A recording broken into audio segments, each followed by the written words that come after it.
আজকে জানো তো অনেকদিন পরে ছাদে এলাম। অনেকদিন বলতে প্রায় অনেক কটা মাস পরে এলাম। এক তো ঠান্ডা লেগেইছে, আর আজকে না মাথা ভিজিয়ে স্নান করেছি, নয়তো মাথাটা প্রচন্ড ভার লাগছিল। তো ওই একেবারে চুলটাও যাতে শুকিয়ে যায় আর গায়ে যাতে একটু রোদ্দুরও লাগে, সেই কারণে একটু গেলাম বিকেল বিকেল ছাদে।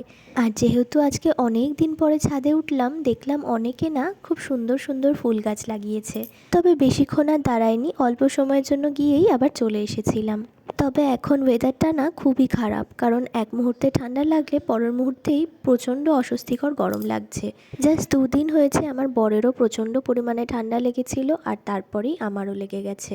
কাজেই তোমরাও খুব ভালো করে থেকো, সাবধানে থেকো।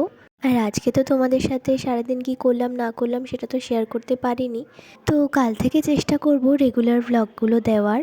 তো চলো, আজকে তোমাদের সাথে এটুকুই শেয়ার করতে পারলাম।